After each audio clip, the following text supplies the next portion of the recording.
Savior, Jesus Christ. Amen. Actually, we had planned that today we're going to have a lesson by Brother Sitove. So since there is no Bible study, and I had also prepared yesterday, so I saw it. It's not a problem. We can just continue doing it. I would like to greet the church in the wonderful name of our Lord and Savior, Jesus Christ. Amen. Let us start with a prayer. Father, in the wonderful name of our Lord and Savior, Jesus Christ, we thank you, Father God, that you have brought us here today. We thank you, Father God, that you have brought us to be together to worship you, hear your word, and glorify your name. Yiba nathi ke simakade sizwe izwi lakho sizokhona bakho uhambe nathi ngekhathi sonke, in the wonderful name of our Lord and Savior Jesus Christ. Amen. Amen. So today we're just going to have a short devotion before we go to our main lesson. And my story will be on John 3, verse 16 to 18. We're going to read.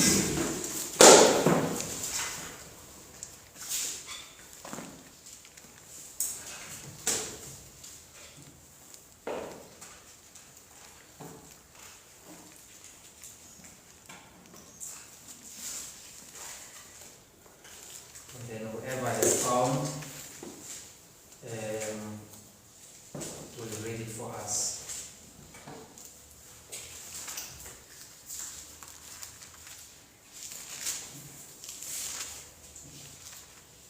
John 3, verse 16. Umimura dinele fasigaro akaliyana mwa akoya tswanyoshi mwe yo alimena owena asike alafera yo jabe mupilo kusapele. Amen. And then is it up to 16 to 18? Wani mdimu haka aumela mroba kakwe fasi ngore kulele fasi euja ele ngore le fasi le pulushwe yena yena owena akasike afula umeya sanimele kushija afutika ubani asaka amela mina lamba na wana jina la mroba mdimu ya tutu anushi. Okay. Whoever is English can also read. For God so loved the world that he gave his one and only Son, that whoever believes in him shall not perish, but have eternal life. For God did not send his Son into the world to condemn the world, but to save the world through him. Let us hold 1 Thessalonians 4, we'll read from 18 to 18. So, lava zalwane, we've got an interesting story. Uthi lo mbhalo uNkulunkulu walithanda izwe kangaka, eselithandile izwe wanikela ngendodana yakhe, ukuze okholwa yiyo angabhubhi kodwa abe nokuphila okuphakade. Alithi okholwa nguye uzothola ukuphila okuphakade, lithi okholwa nguye abe nokuphila okuphakade. My devotion today will be centered around eternal life. Kuyini ukuphila okuphakade? Ngoba sometimes singaba ne-confusion ukuthi sicabanga ukuthi ukuphila okuphakade ukuya ezulwini, kanti ukuya ezulwini kuzobe kuyinto yesikhashana. Kodwa uma uJesu eza emhlabeni wayezolwa nokufa, ngoba the time uAdam noEva bona engadini yase-Edeni bafaka ukufa emhlabeni. So uma uAdam noEva bona engadini yase-Edeni azange baxosha izulu, because we might think that when Jesus Christ died for us, he came to solve the problem that we are not in heaven. He died so that we can go to heaven. That may be our understanding. Uqonda kwethu ngaba ukuthi uJesu wazofa efela ukuthi thina siye ezulwini. No, uJesu akafela ukuthi siye ezulwini. uJesu wafela ukuthi thina sona njengabantu, njengoba sona safa. Ngoba uNkulunkulu wakhuluma noAdam, wathi Adam, une-right yokudla zonke izithelo ezila engadini yase-Edeni, but ungasidli lesithelo esiphakathi nensini. Ngoba uma udla isithelo esiphakathi nensini, lithini iBhayibheli, uzokufa nokufa. Now uJesu uma ehla ezosifela, wayezonqamula leyo nto ukuthi ngoba uAdam akalalelanga wase uyadla lapha nesithelweni lapho uNkulunkulu athe angadli khona, wase uyafa. Now uJesu uma elithanda izwe, uNkulunkulu uma elithanda izwe unikela ngendodana yakhe. Jesus Christ gives his only begotten son, so that whoever believes in him does not perish but have eternal life. Now bazalwane, ileyo nto uJesu ayizele emhlabeni ukuzoyilungisa, ukuthi umuntu wadla isidlo engadini yase-Edeni, ngokudla kwakhe isidlo wafa. uJesu uma eletha indodana yakhe emhlabeni, uyilethela ukuthi izosolva le ndaba yokuthi umuntu udlile wase uthwala ukufa. Konke lokufa esinako, wonke lama challenges esinawo avele after uAdam noEva badlile engadini yase-Edeni. So umhlaba was having eternal life. Shuthi that's why kunesihlahla sokuphila engadini yase-Edeni. Shuthi eternal life was here. People were already living eternally. God had not created people to die. God created people to live eternally. The introduction of sin cut off the eternal living and brought death into our lives. And then God sent his son as an antidote to death, to say that eternal living that has been disturbed, Christ came to restore. So that is why today we accepted Jesus Christ as our Lord and Savior, so that we can be restored back into eternal life. Because even if God can take us to heaven, without Jesus we will continue to die, because it is Jesus who is the antidote to the eternal life. So uJesu uma yeza emhlabeni uzosinikeza this eternal life, ukuze manje singafi kodwa siphile kuze kube phakade. That was the purpose of Jesus Christ coming to earth.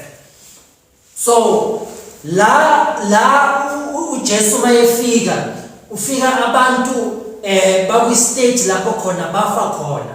He then comes as a solution to say, no more shall you die as humanity. God has given you eternal life, and he is the eternal life. Asiyeni lapho ku 1 Thessalonians 4, sifunde from 13 to 18, so that we can see what we are trying to communicate. Brothers, we do not want you to be ignorant about those who fall asleep, or to grieve like the rest of men who have no hope. We believe that Jesus died and rose again, and so we believe that God will bring with Jesus those who have fallen asleep in him.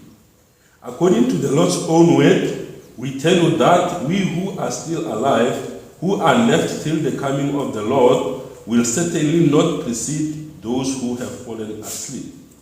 For the Lord himself will come down from heaven with a loud command, with the voice of the archangel, and with the trumpet call of God, and the dead in Christ will rise first. After that, we who are still alive and are left will be caught up together with them in the clouds to meet the Lord in the air, and so we will be with the Lord forever. Therefore, encourage each other with these words. Amen. Sifunde ngevenek. Kepha asithandi bazalwane ukuba ningabi nakwazi ngabaleleyo ukuze ningadabuki njengabanye amangenalo ithemba. Ukuba uma sikholwa ukuthi uJesu wafa wavuka ngokunjalo ke uNkulunkulu uyabaletha nabaleleyo kuJesu kanye naye. Ukuba lokho sikusho kini ngezwi lenkosi ukuthi thina esisekhona sisasele kuze kube sekufikeni kwenkosi asiyi kubahandulela ngempela abaleleyo. Ukuba inkosi uqobo iyakwehla ezulwini ngezwi lenhlokomo ngephimbo lengelosi enkulu nangecilongo kaNkulunkulu nabafileyo uKristu bayakuvuka kuqala. Khona thina esisekhona sisasele siyakuhlwithwa kanye nawo emafini sihlangabeze inkosi emoyeni. Kanjalo-ke siyakuba nayo inkosi njalo.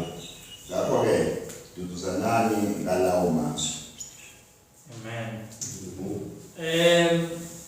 La uthi angithandi ningabi nolwazi ngabalalayo. Surely these people are not actually dead. Once you have Jesus Christ as your Lord and Savior, you don't die.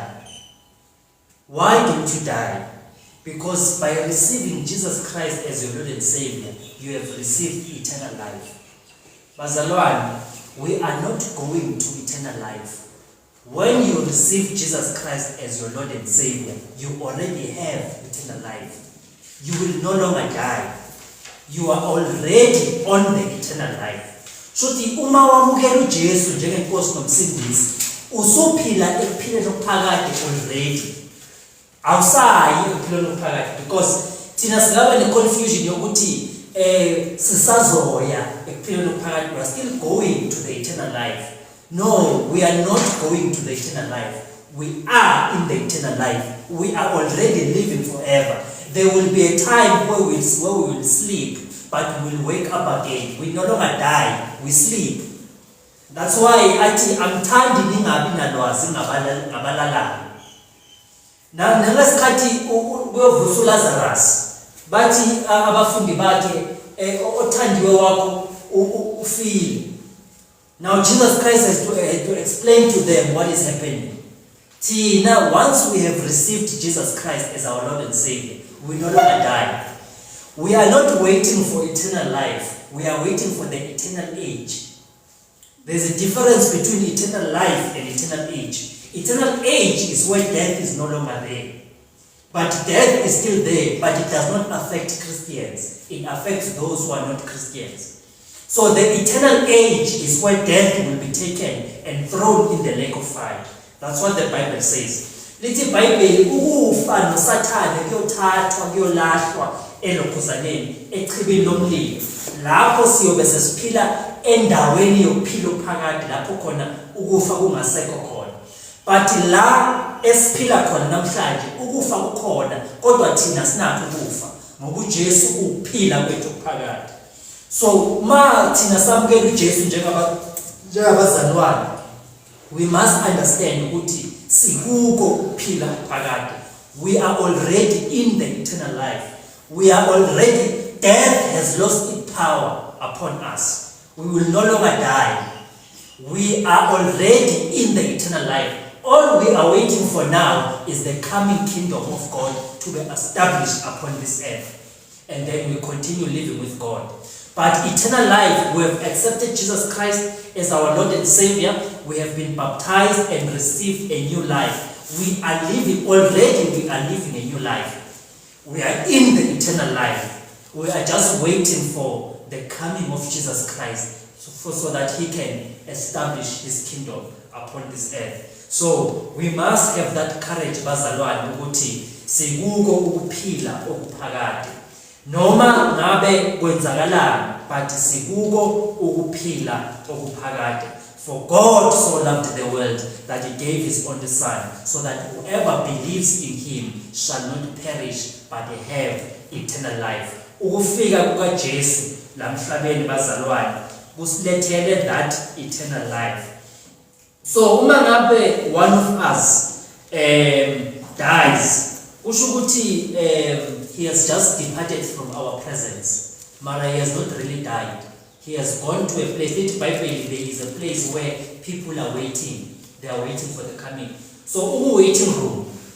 Actually, if one of us passes, he does not die. He goes to the waiting room, waiting for the coming of Jesus. That's why we wake up every morning with new courage, because we know that even though we face many challenges on earth, we carry inside us life in abundance, life eternal. That is the Christ that is in us. So that whatever challenges that we face, we have hope. One day, God is going to come back and we are going to live with him forever. So death has been conquered. Pain has been conquered. All these things that the devil has brought has been conquered. All we are waiting for is the revelation of God's victory. When God is now showing that indeed I am the life, the beginning and the end, because that time is coming. Lapho sobona khona uJesu eyiveza khona njengenkosi nomsindisi in his whole glory and in his whole splendor. So that is my message for today. Ukuthi eternal life, we have it. God died so that we can have eternal life. So no one must tell you any other story about anything. No one must tell you about incarnation. No one must tell you about any other story.